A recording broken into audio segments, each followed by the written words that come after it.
Mumbai Indians సొంత మైదానం Wankhede stadium.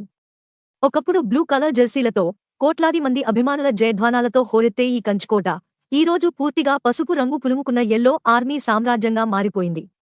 అది వాంఖడేనా లేక చెన్నైలోని చపాక్ స్టేడియమా అన్న అనుమానం కలిగేలా చెన్నై సూపర్ కింగ్స్ అభిమానులు సృష్టించిన హంగామా చూస్తుంటేనే ముంబై ఇండియన్స్ కు ఆ రోజు ఎంతటి కఠినమైన పరీక్ష ఎదురుకాబోతుందో అప్పుడే అర్థమైంది. ఐపీఎల్ 2026 సీజన్లో 33వ మ్యాచ్గా జరిగిన ఈ సమరం కేవలం రెండు జట్ల మధ్య జరిగిన పోరు మాత్రమే కాదు, అది ఒక మేధోమథనం, ఒక బ్యాటింగ్ విధ్వంసం మరియు ముంబై ఇండియన్స్ చారిత్రక వైఫల్యానికి నిలువుటద్దంగా నిలిచిన ఒక చేదు జ్ఞాపకం. టాస్ ఓడిపోయి మొదట బ్యాటింగ్కు దిగిన చెన్నై సూపర్ కింగ్స్ జట్టు పిచ్ రిపోర్ట్ అంచనాలను తలకిందులు చేస్తూ సంజు శాంసన్ నేతృత్వంలో పరుగులు సాధించడంలో ఎంతటి క్రమశిక్షణతో వ్యవహరించిందో ప్రత్యక్షంగా చూసిన వారందరికీ అది ఒక అద్భుత అనుభూతి. ముంబై బౌలర్లను ఫోర్లు, సిక్సర్లతో ఉతికి ఆరేస్తూ సంజు శాంసన్ ఆడిన ఆ సెంచరీ ఇన్నింగ్స్ గురించి ఎంత చెప్పినా తక్కువే. కేవలం 54 బంతుల్లో 101 పరుగులు చేసి ఆకాశమే హద్దుగా చెలరేగిన శాంసన్ ఈ సీజన్లో తన రెండో సెంచరీని నమోదు చేశాడు. ఐపీఎల్ చరిత్రలో ముంబై ఇండియన్స్పై ఒక చెన్నై బ్యాటర్ సెంచరీ చేయడం ఇదే తొలిసారి కావడం విశేషం. సంజు శాంసన్ ఐపీఎల్లో తన 5వ శతకాన్ని పూర్తి చేసుకుంటూ కోహ్లీ, బట్లర్, గేల్ వంటి దిగ్గజాల సరసన నిలవడమే కాకుండా వికెట్ కీపర్గా అత్యధిక సెంచరీలు చేసిన క్వింటన్ డికాక్ రికార్డును సమం చేశాడు. ఒకవైపు వరుసగా వికెట్లు పడుతున్నా సంజు శాంసన్ మాత్రం ఏమాత్రం తడబడకుండా పేసర్ల మీద 200 పైగా స్ట్రైక్ రేట్తో విరుచుకుపడ్డాడు. అతను క్రీజులో ఉన్నంతసేపు బంతి బౌండరీ లైన్ దాటడమే పనిగా పెట్టుకున్నట్లు అనిపించింది. డెవాల్డ్ బ్రేవీస్, పృథ్వీరాజ్ గైక్వాడ్ వంటి వారు జట్టుకు సహకరించగా చివర్లో జమ్మీ ఓవర్టన్ మెరుపు ఇన్నింగ్స్తో చెన్నై నిర్ణీత 20 ఓవర్లలో 6 వికెట్ల నష్టానికి 207 పరుగుల భారీ స్కోరును ముంబై ముందు ఉంచింది.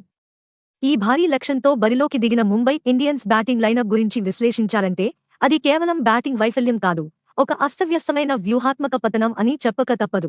వాంఖడేలో 208 పరుగుల లక్ష్యం అంటే సాధారణంగా ముంబై వంటి జట్టుకు కష్టమేమీ కాదు. కానీ ఈ రోజు వారు ప్రదర్శించిన తీరు చూస్తుంటే అసలు వారు గెలవాలనే కసితో బరిలోకి దిగారా లేదా అనే అనుమానం ప్రతి ఒక్కరికీ కలిగింది. మొదటి ఓవర్ నుండే చెన్నై బౌలర్లు, ముఖ్యంగా అఖిల్ హుసేన్, ముంబై టాప్ ఆర్డర్ను కకావికలం చేశారు. కేవలం 11 పరుగులకే 3 కీలక వికెట్లు కోల్పోయి ముంబై జట్టు పీకల్లోతు కష్టాల్లో పడిపోయింది. ఇంపాక్ట్ ప్లేయర్గా వచ్చిన డానిష్ మలేబార్ గోల్డెన్ డక్ కావడం, ముఖేష్ చౌదరి బౌలింగ్లో క్వింటన్ డికాక్ ఇన్సైడ్ ఎడ్జ్తో బౌల్ అవ్వడం, ఆ తర్వాత నమన్ ధీర్ 0 పరుగులకే క్లీన్ బౌల్ అవ్వడం, ఇవన్నీ ముంబై ఇండియన్స్ ఓటమిని పవర్ ప్లేలోనే ఖరారు చేశాయి. పవర్ ప్లే ముగిసే సమయానికి కేవలం 29 పరుగులు మాత్రమే సాధించగలిగిన ముంబై గత చరిత్రలో ఏనాడూ ఇంతటి దయనీయ స్థితిని చూడలేదు. సూర్యకుమార్ యాదవ్ మరియు తిలక్ వర్మ కలిసి జట్టును ఆదుకునే ప్రయత్నం చేసినా మధ్య ఓవర్లలో చెన్నై బౌలర్లు పరుగులు రాకుండా కట్టడి చేయడంతో ముంబై బ్యాటర్లు ఒత్తిడికి లోనై వికెట్లు సమర్పించుకున్నారు. అఖిల్ హుసేన్ తన 4 ఓవర్ల స్పెల్లో కేవలం 17 పరుగులు ఇచ్చి 4 కీలక వికెట్లు పడగొట్టి ముంబై బ్యాటింగ్ నడ్డీ విరిచాడు.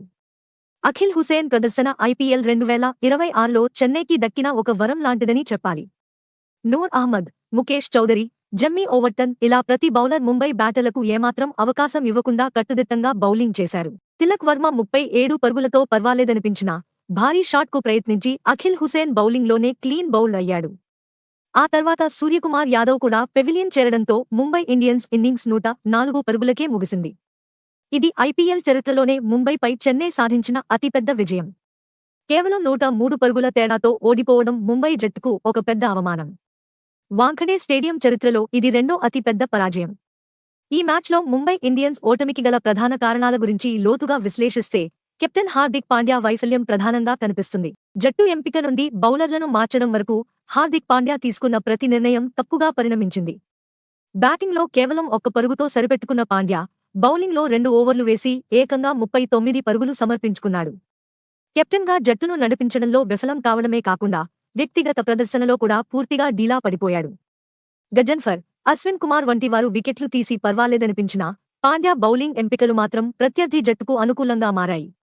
ముఖ్యంగా డెత్ ఓవర్లలో బ్యాటర్లను కట్టడి చేయలేకపోవడం, సరైన వ్యూహాలు లేకపోవడం ముంబై జట్టును అధఃపాతాళానికి నెట్టాయి. పంజాబ్ కింగ్స్ జట్టు పాయింట్ల పట్టికలో 5వ స్థానానికి ఎగబాకగా ముంబై ఇండియన్స్ 8వ స్థానానికి పడిపోవడం చూస్తుంటే ఈ సీజన్లో ముంబై ప్రయాణం ఎంతటి క్లిష్ట పరిస్థితుల్లో ఉందో అర్థమవుతోంది.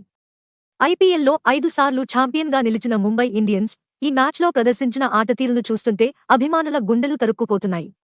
బ్యాటర్లు క్రీజులో నిలబడలేకపోవడం, బౌలర్లు ప్రత్యర్థికి లొంగిపోవడం, జట్టులో ఎటువంటి సమన్వయం లేకపోవడం, ఇవన్నీ ముంబై ఇండియన్స్ తన మ్యాజిక్ కోల్పోయిందని స్పష్టం చేస్తున్నాయి. మరోవైపు సంజు శాంసన్ ఇన్నింగ్స్ మరియు అఖిల్ హుసేన్ బౌలింగ్తో చెన్నై సూపర్ కింగ్స్ తాము ఎందుకు బలమైన జట్టుగా పేరు తెచ్చుకున్నారో మరోసారి నిరూపించారు. సంజు శాంసన్ కేవలం బ్యాటింగ్లోనే కాకుండా కీపింగ్లో కూడా చురుగ్గా ఉంటూ జట్టుకు అండగా నిలిచాడు. శివం దూబే, జమ్మీ ఓవర్టన్, సర్ఫరాజ్ ఖాన్ వంటి బ్యాటర్లు అండగా ఉండటంతో చెన్నై భారీ స్కోరు సాధించగలిగింది. ఈ పరాజయం నుండి ముంబై ఇండియన్స్ పాఠాలు నేర్చుకుంటుందా లేక ఇదే స్థితిని కొనసాగిస్తుందా అన్నది వేచి చూడాలి. ముఖ్యంగా రోహిత్ శర్మ, ఎంఎస్ ధోనీ వంటి దిగ్గజాలు మైదానంలో లేకపోయినా ఈ మ్యాచ్ ఆసక్తికరంగానే సాగింది. మ్యాచ్ పూర్తయ్యాక ముంబై డ్రెస్సింగ్ రూంలోని నిశ్శబ్దం ఆ జట్టు పడ్డ వేదనకు అద్దం పట్టింది. వాంఖడేలో ముంబైకి జరిగిన ఈ ఘోర పరాభవం ఆ జట్టు చరిత్రలో ఒక మాయని మచ్చగా మిగిలిపోతుందనడంలో ఎలాంటి సందేహం లేదు. హార్దిక్ పాండ్యా తన కెప్టెన్సీని సమీక్షించుకోవాల్సిన సమయం ఆసన్నమైంది. ఇప్పటికే ఫామ్ కోల్పోయి జట్టును గెలిపించలేకపోతున్న పాండ్యా తదుపరి మ్యాచ్లలో ఎలా స్పందిస్తాడో అన్నది ఇప్పుడు అతిపెద్ద ప్రశ్న. మరోవైపు చెన్నై సూపర్ కింగ్స్ ఈ విజయంతో పాయింట్ల పట్టికలో మెరుగైన స్థానానికి చేరుకోవడమే కాకుండా ప్లే ఆఫ్ రేసులో తాము కూడా ఉన్నామని గట్టిగా హెచ్చరించారు. మొత్తానికి 33వ మ్యాచ్ ముంబై ఇండియన్స్ అభిమానులకు ఒక పీడకల అయితే చెన్నై సూపర్ కింగ్స్ అభిమానులకు ఒక పండుగగా నిలిచింది. క్రికెట్లో గెలుపోటములు సహజమే, కానీ కనీసం పోరాడే తత్వం లేకుండా చేతులెత్తేయడం అనేది ముంబై ఇండియన్స్ వంటి జట్టుకు అస్సలు సరిపోదు. ఆ జట్టు గత వైభవాన్ని తిరిగి పొందాలంటే ఇప్పటికైనా వ్యూహాలను మార్చుకుని ఆటగాళ్లలో ఆత్మవిశ్వాసాన్ని నింపాల్సిన బాధ్యత కెప్టెన్ మరియు కోచింగ్ సిబ్బందిపై ఉంది.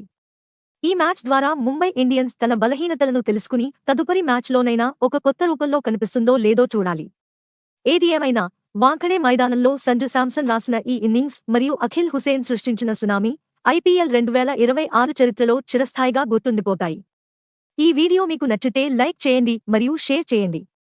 మరిన్ని క్రికెట్ అప్డేట్స్ కోసం మా ఛానల్ను సబ్స్క్రైబ్ చేయండి.